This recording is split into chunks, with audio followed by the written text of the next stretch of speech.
ficar de pé para ouvir a mensagem do Senhor Jesus, aquilo que Ele tem para a nossa vida. Aleluia, Deus Pai Todo-Poderoso, Santo Deus de Israel, neste momento, Senhor, a Tua palavra será lançada, a Tua palavra, Senhor Jesus Cristo, será ministrada. Senhor, que seja, meu Pai, pautada, Senhor, debaixo, meu Deus poderoso, do Teu querer e da Tua vontade, Senhor. Acesse os corações, aonde, Senhor amado, seja plantado ali, meu Pai, uma semente que produza, que germine e dê frutos, Senhor, de arrependimento, frutos do Teu Espírito Santo na nossa vida, meu Pai, conduzindo, meu Deus, esta palavra e esta mensagem, assim também como a minha vida, Senhor, que irei ministrar. É o que eu te peço, Senhor, em nome de Jesus. Amém. Você abre a sua Bíblia lá no livro do Evangelho de Lucas, São Lucas, capítulo 9, a partir do versículo 23. Evangelho de São Lucas, capítulo 9, a partir do verso 23. Versículo 23. Glória a Deus. Amém? Amém. É uma palavra bem conhecida. O Senhor quer falar conosco nessa noite. Aleluia. Aleluia. Lá no 23 diz assim: e dizia a todos: se alguém quer vir após mim, negue-se a si mesmo e tome cada dia a sua cruz e siga-me. Porque qualquer que quiser salvar a sua vida, perdê-la-á. Mas a qualquer que, por amor de mim, perder a sua vida, a salvará. Porque que proveita o homem granjear o mundo todo, perdendo-se ou prejudicando-se a si mesmo? Porque qualquer que de mim e das minhas palavras se envergonhar, dele se envergonhará o Filho do Homem. Porque quando vier na sua glória e na do Pai e dos santos anjos, e em verdade vos digo que dos que estão aqui, alguns há que não provarão a morte até que vejam o reino de Deus. Amém? Amém. Glória a Deus. Poder citar, adorar, bendizer e exaltar o nome do Senhor Jesus. Bom, queridos, para avançar, porque a hora não nos espera, essa palavra o Senhor Ele tem trago ao meu coração. Na verdade, tem feito ressoar aos meus ouvidos durante esta semana uma palavrinha que quer dizer muita coisa quando a gente fala: renúncia. E o Senhor trouxe, na verdade, mais forte na quinta-feira, o Senhor falando aos meus ouvidos sobre renúncia, renunciar. E eu falando, nem sabia que iria ministrar. Quando eu vi, o pastor falou assim, que eu iria ministrar esse domingo, e eu disse, então só pode ser renúncia. E fui caçar e falar com Deus, aonde, Senhor, uma base, porque a gente sabe, toda a palavra praticamente fala de renúncia. Nós vamos ver histórias de homens que hoje são instrumento de testemunho para a nossa vida, que estão nessa palavra, que viveram renúncias. E o Senhor me deu forte essa aqui do próprio nosso Deus, nosso Senhor Jesus Cristo, falando, né, sobre renúncia. Uma palavra conhecida, uma palavra que já ouvimos falar muito, uma palavra que muitas das vezes já foram temas de pregações que ouvimos, né? Onde o Senhor Ele trata aqui e vira aos seus discípulos e diz assim, ó: se alguém quiser vir após mim, negue-se a si mesmo, tome a cada dia a sua cruz e siga-me. Negue-se. Negue-se já nos leva a esse sentido de renúncia, e nós vamos ver que todo o Evangelho é pautado para que o homem que conhece Cristo se afeiçoa das suas palavras, aceita Ele como seu Salvador e suficiente Salvador, Senhor da sua vida, Salvador e suficiente. Ou seja, não tem mais outra coisa para pôr nem para tirar, é suficiente. E nós vamos ver que essa palavra ela é totalmente autossuficiente, a palavra de Deus.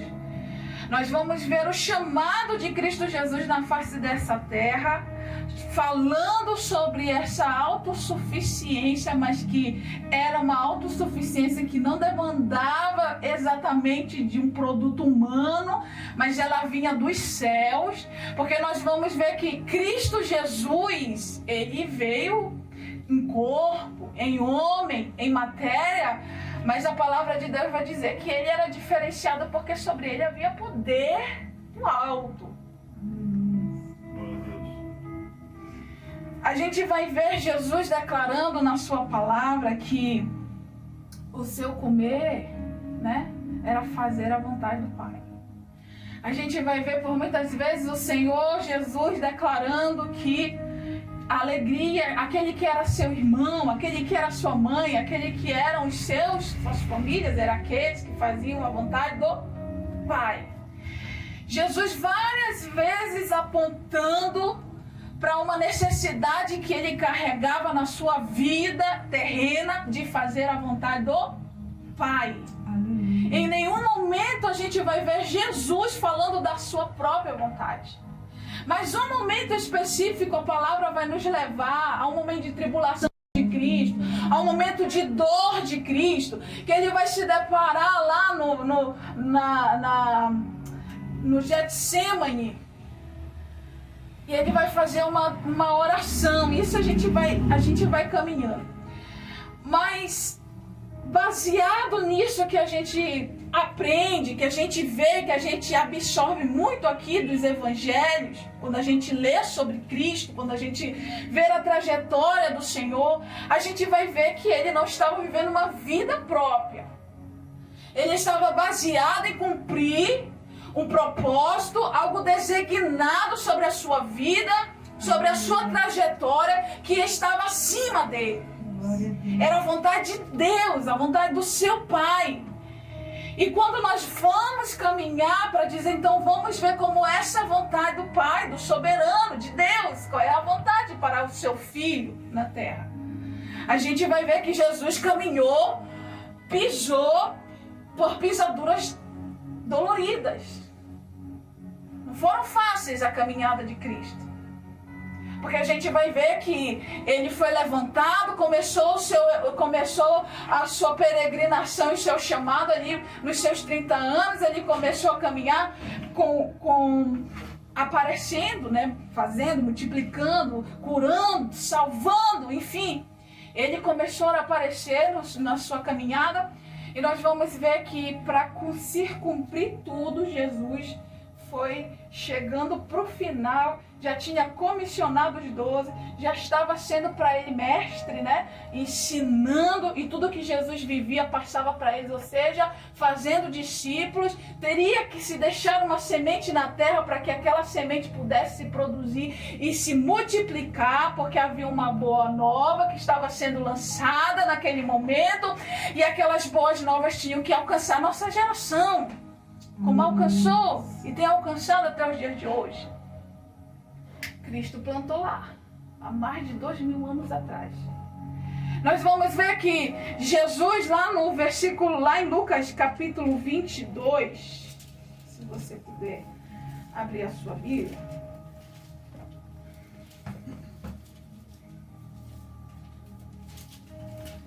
No capítulo 22, o versículo 21, ele começa a se deparar com as duras de viver e de caminhar com Cristo. Se Cristo passou, meu querido e amado irmão, você também passará. De alguma forma, de alguma maneira, você também passará. Diz assim, lá no 22, 21. Mas eis que a mão do que me trai está comigo à mesa. E, na verdade, o Filho do Homem vai segundo o que está determinado. Mas ai daquele homem por quem é traído. E começaram a perguntar-se entre si qual deles seria o que havia de lhe fazer isso. Traição. Jesus fazia o bem, ensinava, estava caminhando, ensinando, apregoando, salvando, mas no meio dos seus havia um que iria lhe trair. E tudo isso faz parte da renúncia, amado. Tudo isso caminha quando nós tratamos renúncia, a gente vem para Cristo e aprende a renunciar a nós mesmos, porque se nós de nós mesmos soubéssemos que no meio da nossa convivência há um que não está sendo verdadeiro, a primeira coisa que um homem natural faz é o quê? Me afasto dele. Deixo ele pra lá. Não suporto gente falsa, né? Deixo lá. O que Cristo fez? Cristo sabendo, porque quando ele declara aqui na última ceia que haveria um que... Ele já estava sabendo disso há muito tempo. Mas o que Cristo fez? Nós sabemos hoje que é Judas, né? Mas o que Cristo fez com Judas? A gente vê em algum momento Judas sendo separado, Judas sendo colocado de lado, Judas tendo um tratamento diferenciado? Não. Jesus sabendo, fez vista grossa? Não, ele sabia. Ele sabia. Mas ele em nenhum momento tratou em indiferença. Faz parte da renúncia, amado. Você negar, muitas das vezes, a tua personalidade. De dizer assim, eu não fui com a cara do fulano. E aí a gente já exclui, já deixa de lado. Ei, peraí, a obra do Senhor não é vida? Deus vai com a cara dele. Aí tu tem que ir com a cara dele. Ou então, como diz Paulo, né? Suportando uns aos outros. Em amor. Em amor, porque aquela alma ali também, como a sua, precisa de salvação. Então esse negócio de picuinha, né? Ai, eu não vou com a cara do fulano, não vou com a cara da ciclana, não vou com a cara do Bertano. Isso é coisa do mundo. Porque o mundo age assim. O mundo se afeiçou daqueles a qual ele simpatiza. Se bateu ali convicções, se bateu ali caráter, se bateu ali... Aí eu já me associo. Eu já estou perto, puxo a minha panelinha e ali fico. Jesus em nenhum momento fez isso com alguém que pensava diferente dele.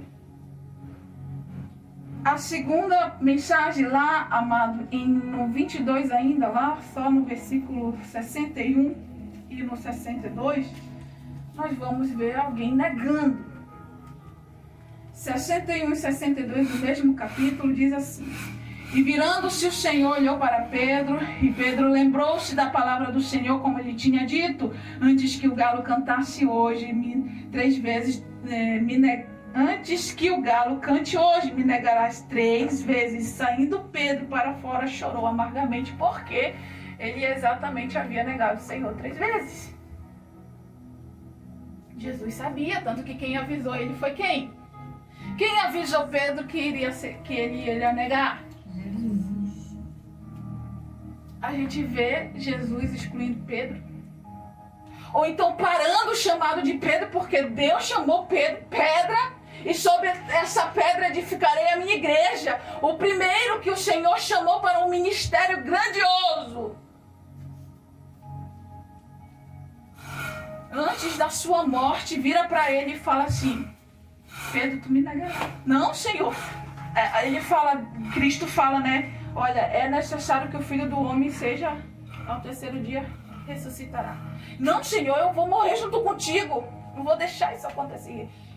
E o Senhor, não, peraí, Pedro. Quando tu for santificado, porque agora tu não é não. Mas tu me negará 3 vezes. Deus não aboliu o ministério de Pedro, mas ele continuou a prosseguir aquilo que ele estava plantando na vida daqueles. Porque Cristo, ele estava como carne, ele estava como osso. A palavra de Deus diz que sujeita as nossas paixões e tudo que a gente vive hoje, né, que a nossa carne pende para o pecado, Cristo também passou, porque a palavra não iria mentir. Ele estava sujeito a viver esse caráter caído que nós temos, de exclusão, de gostar de quem só gosta de mim, de querer quem só quer eu. Só que ele estava tão intuído em fazer a vontade do Pai, que era muito maior do que todas essas sensações humanas, e caráter caído, destruído da face dessa terra. Ele fazia estar além. Ele estava sobre a carne. Porque a gente vai ver Cristo alimentando, ele se alimentando em todo o tempo da sua jornada. Quando a multidão seguia, ele tirava o tempinho e ia lá se voltar ao seu Pai, porque ele sabia que era só de lá que vinha poder e força para ele continuar a sua jornada. Porque se assim ele não fizesse, amado, se ele caminhasse em autossuficiência, como muitos de nós queremos caminhar, autossuficiente, não, o pastor falou, a irmã falou, Deus falou, mas eu acho que é desta maneira. Aí eu caminho nas minhas certezas, nas minhas convicções, e lá na frente Deus não nos chamou para caminhar em autossuficiência. Eu preciso da palavra que sai da boca do pastor, eu preciso de uma liderança, eu preciso do meu irmão do lado e também preciso daquele que eu sei que sei, mas eu preciso dele também. Até dele eu preciso. Que sei que, amado, Deus não nos deixa confundido. A gente sabe quem fala bem, quem fala mal. Deus apresenta e Deus já está revelando, dizendo, olha, assim, assado e cozido. Mas você também precisa, porque Deus está tratando você. Deus está tratando você, está me tratando. Quem sabe não confrontou Cristo, ao saber, meu Deus, alguém no meu meio que vai me trair, não confrontou. E o que eu vou fazer, Pai? Conviva, ame, porque tu tá falando de amor, e lá na frente tu vai ter que demonstrar esse amor. 22:42.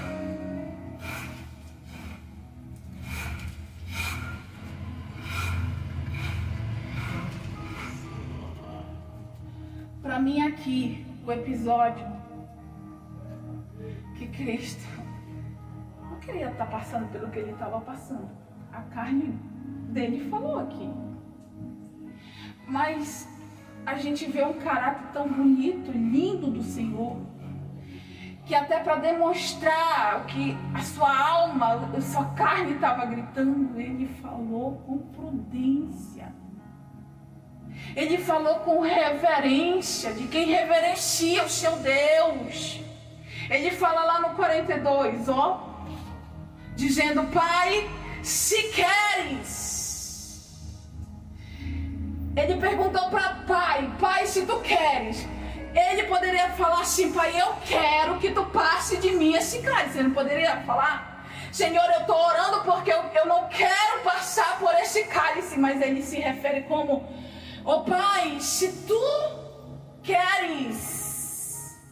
Muitas das vezes baseado está a nossa vida, amado, em orar ao Senhor e dizer assim, Senhor, eu quero que seja desta maneira e desta forma, e nós só esperamos talvez um aval do Senhor, e se esperamos, porque muitas das vezes os nossos passos correm para cumprir o desejo da nossa vontade, da nossa carne, ela corre. Aleluia. Não, mas eu sei da palavra, eu sei que não é eu que vivo mais em mim, eu sei que é a vontade de Deus, se eu tenho que correr para viver a vontade do Senhor, que a vontade dele é boa, mas na hora de botar em prática, a gente sabe que muitas das vezes o que prevalece, Senhor, eu quero. Ele ora lá no Getsemane, amado, a palavra de Deus diz que Cristo transpirava sangue de dor. Faz parte da renúncia também, você vai sentir dor. Primeiro, vou conviver com quem é falso? Vai. Vai conviver com quem você vai ajudar tanto e vai chegar um tempo que vai te negar? Vai. Vai chegar um tempo que você vai passar por dores sozinho? Vai. Como Cristo passou. Mas ainda assim você vai dizer: ó Pai, se tu queres. Pai, se tu queres, passa de mim esse cálice. Todavia não faça. Todavia. Mais aí. Mas não faça a minha o quê? A minha vontade. Mas a... Meu Deus. Cristo tinha um eu dentro dele. Um eu humano que estava falando aqui, mas mesmo assim, ele reverenciou a vontade do Pai. Na dor. Porque muitas das vezes na nossa dor a gente deixa Cristo. Na nossa alegria a gente deixa. Imagine na dor. Na fartura, no bem, na bênção a gente abandona. Imagine na dor. João 4,34. Só para correr porque eu já passei bastante da hora.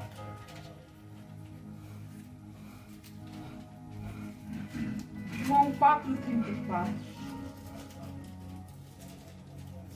diz assim: Jesus disse: a minha comida é fazer a vontade daquele que me enviou a realizar sua obra. Efésios 5, capítulo. Tá, e qual é essa vontade, né? Nós nos perguntamos.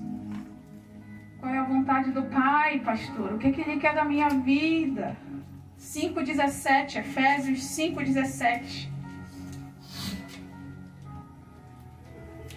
Aqueles que se perdem, saber qual é a vontade do Pai. Pelo que não sejais insensatos, mas atendei qual seja a vontade do Senhor. Vamos caminhando para descobrir então qual é a vontade do Senhor. Tessalonicenses, 1 Tessalonicenses, só folhear para frente um pouquinho, umas 3, 4 folhas para frente. 1 Tessalonicenses, capítulo 4, versículo 3. Porque esta é a vontade de Deus, a vossa santificação, onde o eu não existe e o ser santo de Deus habita em nós. Porque esta é a vontade de Deus, a vossa santificação, que vos abstenhais da prostituição. Prostituição que caracteriza tudo que é da carne. Não é só o ato libidinoso lá, não. É tudo. Inclusive do nosso coração em relação à adoração a Deus. Porque eu posso estar aqui, quero as bênçãos de Deus, mas vou lá fora e me prostituo com outros deuses, adoro outras pessoas, enfim. Nós nos prostituímos também quando nós deixamos de adorar o nosso Senhor como único e suficiente Salvador. Filipenses 2,13, para finalizar. É só voltar umas folhinhas aí, 1, 2 folhinhas de onde você estava. 2,13 diz assim: porque Deus é o que opera em vós. Porque aí já destrincha alguns que falam assim: mas pastor, eu não consigo servir a Deus, a vontade de Deus, o desejo de Deus. Deus só quer que você se entregue para Ele de verdade. Porque se foi só de boca, isso aqui não acontece. O que em Filipenses vai dizer 2:13 não acontece naquele que foi só da boca para fora. Mas aquele que se entregou de verdade, porque Deus é o que opera em vós tanto o querer como o efetuar segundo a sua boa vontade. Aleluia. Qual é o meu papel? Já sei que Deus quer de mim, sua vontade, que eu ande em santidade. Para que eu ande em santidade com Deus, habita mais em mim o Espírito do que o meu eu. O Espírito de Deus está mais aparente na minha vida do que o meu eu. As minhas vontades são secundárias. Eu primeiro preciso saber qual é a de Deus. Sabendo a de Deus, eu corro para cumpri-as e deixo de me frustrar. Porque se Jesus voltar e ele não cumpriu o teu desejo, Senhor, minha casa, meu carro, minha fortuna, você vai subir frustrado? Porque Deus não fez aqui? Mas se é o contrário, é o Espírito, e é Ele que está operando em mim, eu quero efetuar, não desejo nada desta terra. Jesus voltou, eu estou ganhando. Aleluia, Jesus. Não estou perdendo nada aqui, eu estou ganhando. O que Paulo falou. É o que o Paulo declarou, não vivo mais eu, mas vive Cristo em mim. Aleluia. Deus está nos chamando a esse tipo de renúncia, amado. Essa vida de renúncia. Que você sabe qual é a vontade de Deus e corre e gasta a tua vida, a tua saúde, o teu fôlego e tudo que tu tem para cumprir a vontade dEle. Porque ao contrário disso, nós gastamos para este mundo, para os deuses deste mundo, para o Deus deste século. E o que nós temos em troca? Morte. Salário é morte. Mas se nós corremos à vontade de Deus, renunciando muitas das vezes a nossa e fazendo na de Deus a nossa completa e nos satisfazemos nela, nós ganhamos vida.